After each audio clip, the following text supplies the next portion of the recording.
Gente, boa tarde para vocês. Eu tô toda empacotada.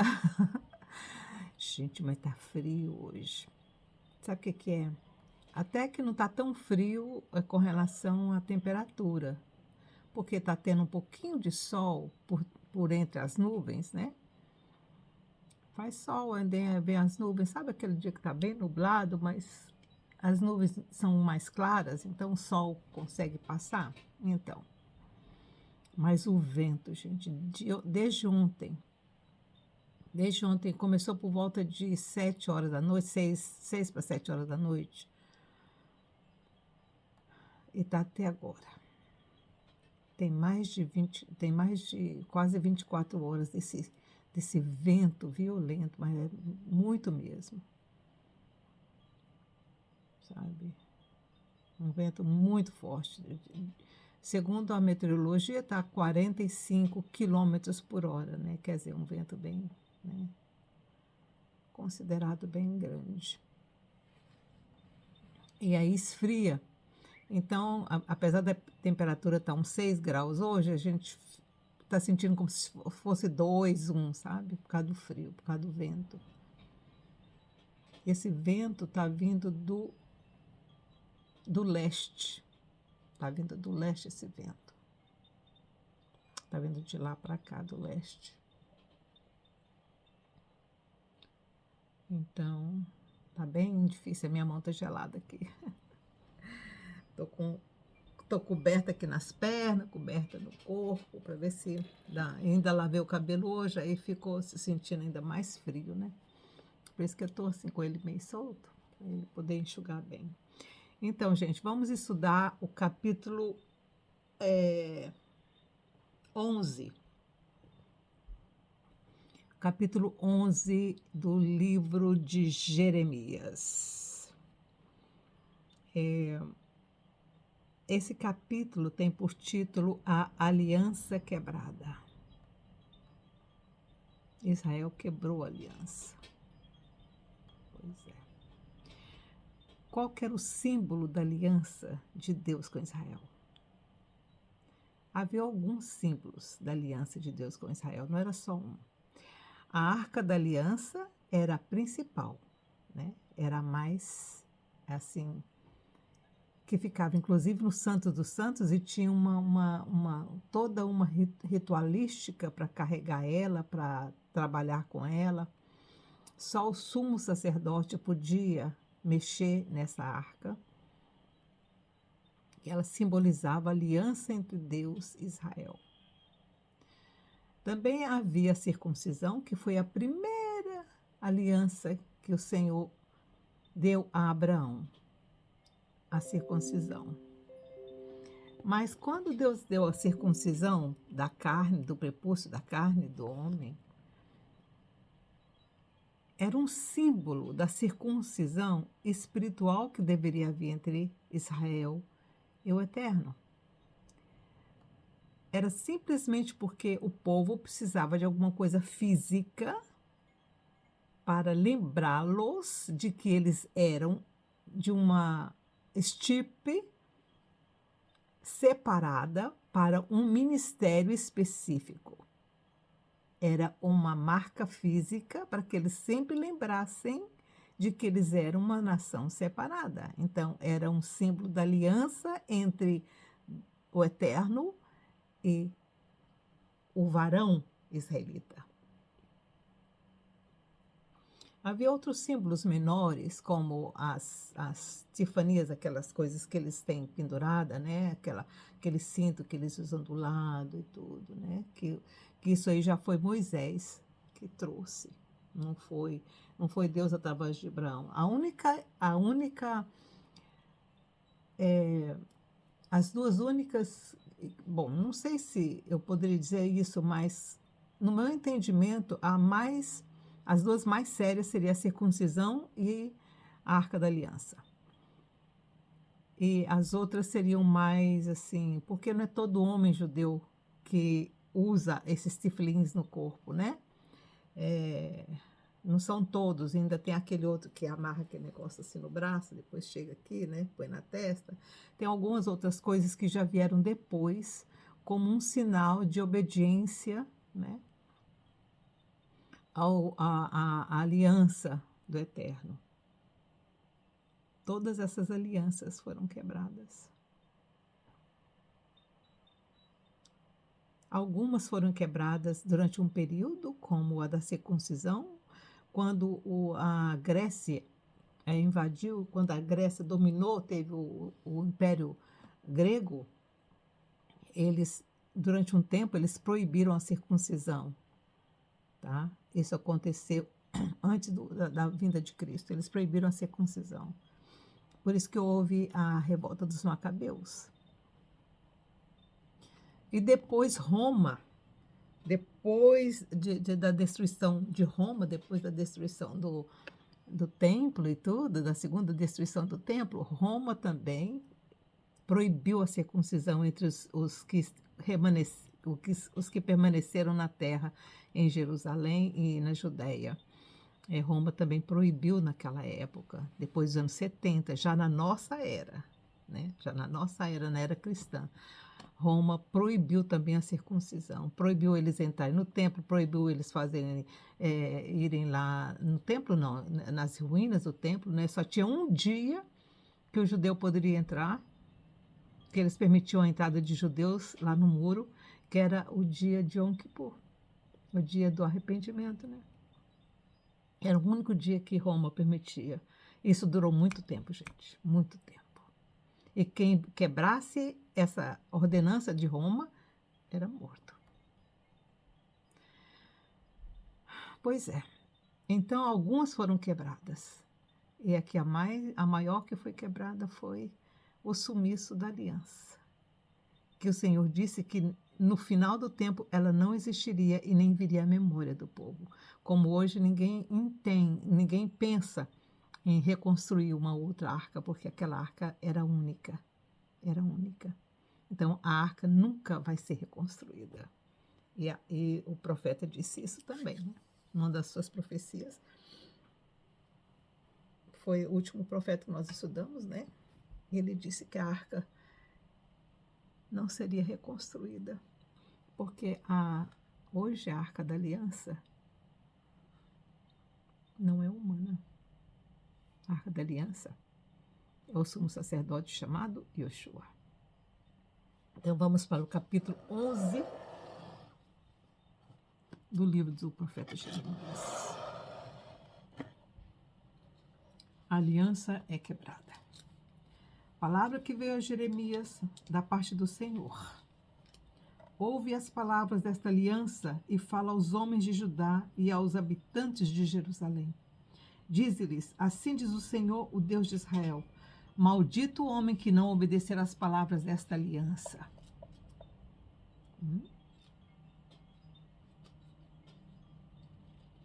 Que ordenei a vossos pais no dia em que os tirei da terra do Egito, da fornalha de ferro, dizendo, dai ouvidos à minha voz e fazei conforme tudo o que vos mando, e vós me sereis por povo, e eu vos serei por Deus. Olha a aliança que o Senhor estava fazendo com o povo. Não era nem alianças físicas, era aliança espiritual que eu mencionei antes. Olha, dize-lhes, assim diz o Senhor, o Deus de Israel, maldito o homem que não obedecer às palavras desta aliança, que ordenei a vossos pais no dia em que os tirei da terra do Egito, da fornalha de ferro, dizendo, dai ouvidos à minha voz e fazei conforme tudo o que vos mando, e vós me sereis por povo, e eu vos serei por Deus. Então confirmarei o juramento que fiz a vossos pais, Abraão, Isaque e Jacó, de dar-lhes uma terra que manasse leite e mel, como se vê neste dia. E eu respondi, amém, ó Senhor. Disse-me o Senhor, apregoa todas essas palavras nas cidades de Judá e nas ruas de Jerusalém. Ouvi as palavras desta aliança e cumpri-as. Gente, qual que é a aliança que o Senhor fez? Aliança espiritual, mental, que o Senhor fez com o povo. Eu vou ser o Deus de vocês e vocês vão ser o meu povo. Vocês vão obedecer as palavras que eu falo, as ordenanças que eu dou. E quais foram as ordenanças que ele deu para Moisés no Monte Sinai? Os 10 mandamentos. E o que Jesus fez com os 10 mandamentos depois?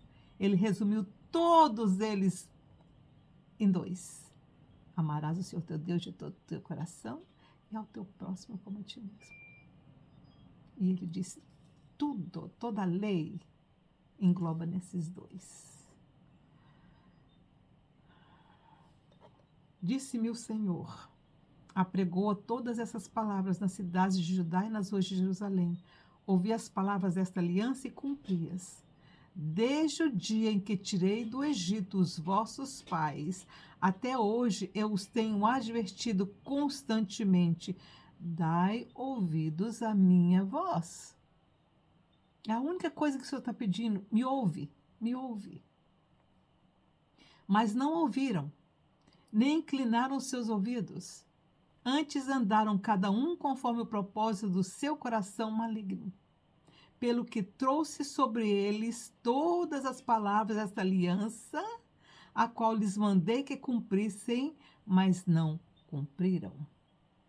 Lembra lá do monte da bênção e do monte da maldição?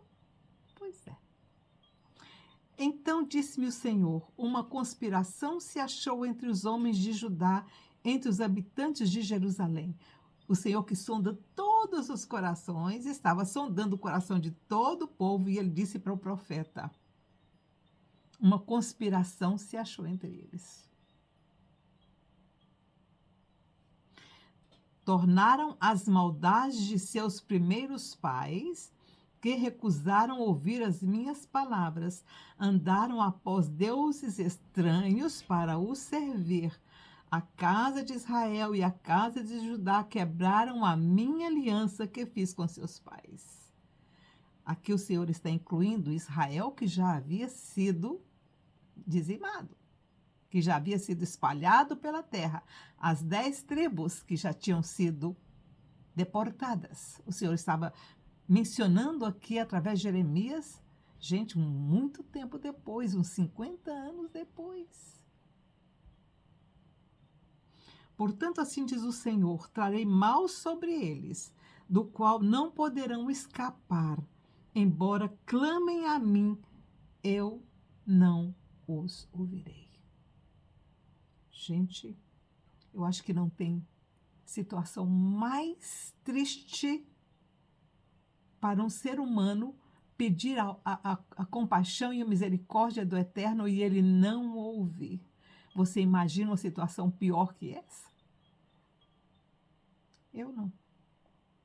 Porque o dia que eu pedir ao Senhor e ele não me ouvir, vai ser o dia mais triste da minha vida. Porque aí eu sei que eu estarei completamente fora dos propósitos dele. E isso é pior que a morte espiritual. Triste daqueles que o Senhor vai dizer, afastai-vos de mim porque não vos conheço. Isso é muito triste. Muito triste. Irão as cidades de Judá e os habitantes de Jerusalém e clamarão aos deuses a quem serviram, a quem queimaram incenso, mas eles de nenhuma sorte os livrarão no tempo do seu mal. O Senhor estava dizendo, vocês que se dobraram diante de Baal, diante de outros deuses, segundo o número das suas cidades, são os teus deuses. Quer dizer, cada cidade tinha um deus diferente. Ó Judá. Gente, olha o pecado de Judá. Como é que o povo esquece, né? Mas nós temos essa realidade hoje também, não temos? As pessoas vão para a igreja, são abençoadas, recebem a graça do Eterno, e depois elas saem, se desviam e nem se lembram e cometem piores coisas do que haviam cometido antes. Versículo 13. Segundo o número das tuas cidades são os teus deuses, ó Judá, e segundo o número das ruas de Jerusalém, levantaste altares à vergonha, altares para queimardes incenso a Baal. Gente, olha a tristeza na cidade de Jerusalém. Eu imagino Jerusalém hoje, né? Imagina em cada lugar dali, daquele lugar santo, um altar a deuses estranhos. É muito triste.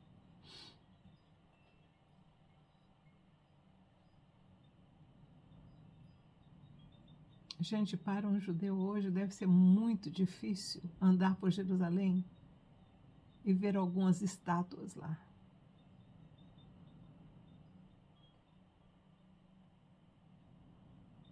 Se eu estivesse na posição dos sacerdotes em Jerusalém, eu tiraria todos eles. Eu tiraria.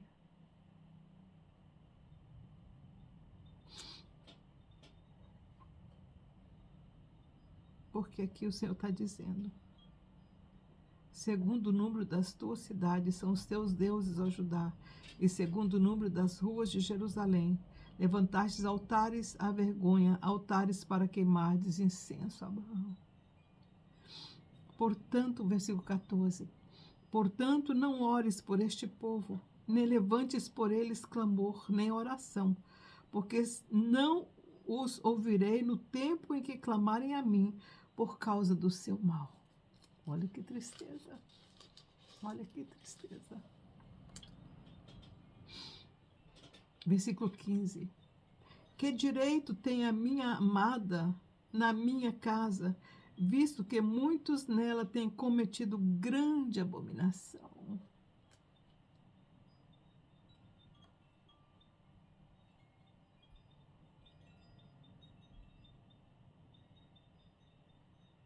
Quem será essa minha amada?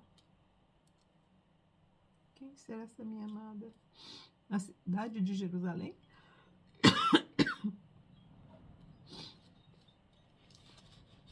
Versículo 15.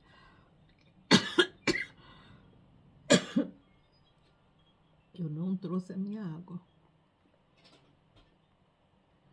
Ai, ai. Tá difícil. Tá puxado. Que direito tem a minha amada na minha casa, visto que muitos nela têm cometido grande abominação? Pode a carne sacrificada desviar de ti o castigo? A carne sacrificada que o Senhor está falando aqui eram os sacrifícios que se faziam no templo todos os dias. Quando tu fazes o mal, então saltas de prazer. Denominou-te o Senhor oliveira verde, formosa por seus deliciosos frutos. Mas agora a voz de grande tumulto acendeu fogo ao redor dela e se quebraram os seus ramos. O Senhor estava dizendo que Jerusalém era denominada oliveira verdadeira, oliveira verde. Bonita, linda, né? Mas agora o Senhor estava dizendo que Jerusalém seria sitiada, colocariam fogo em volta dela e a queimariam. E a oliveira verdadeira, a oliveira verde, seria totalmente destruída. Versículo 17. O Senhor dos exércitos que te plantou pronunciou contra ti, ó, o desastre, pela maldade da casa de Israel e da casa de Judá, que para si mesmos fizeram, pois me provocaram a ira, queimando incenso a Baal.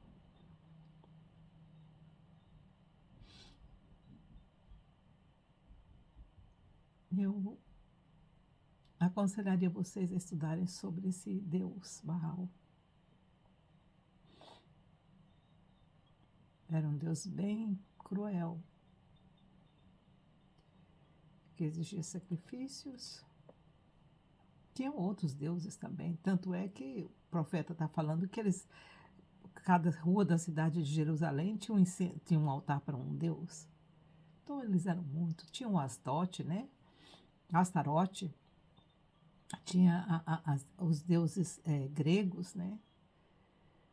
Os deuses egípcios, tinha vários deuses, então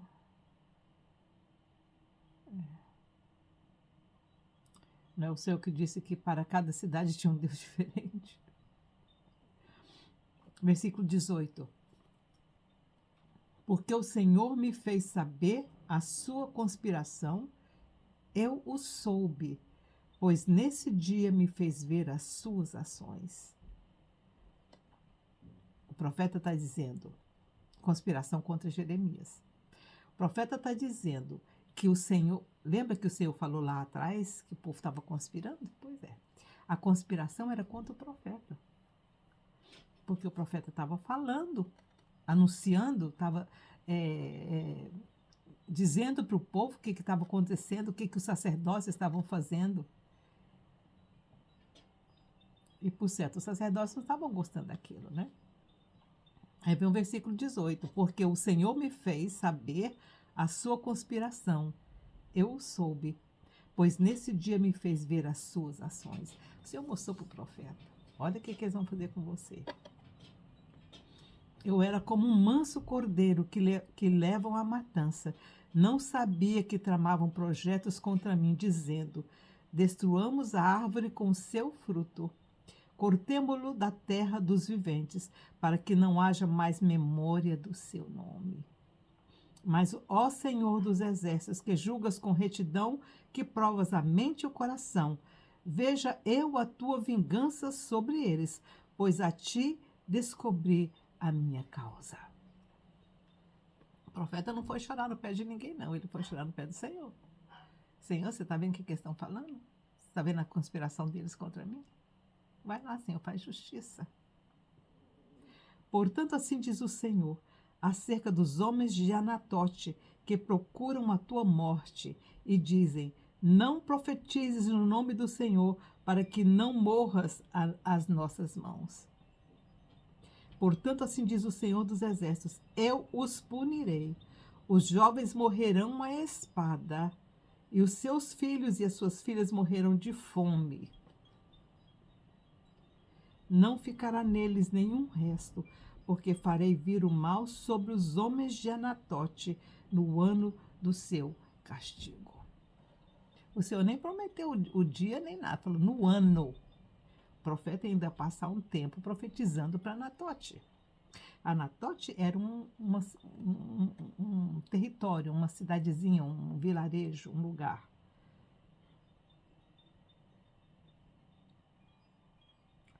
Pois é, bem no comecinho já estavam conspirando a morte do profeta.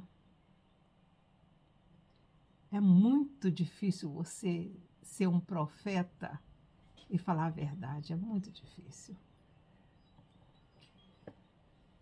Não precisa nem ser profeta, né, gente? Nós estamos vendo aí algumas situações em volta do mundo onde as pessoas que falam a verdade são perseguidas. São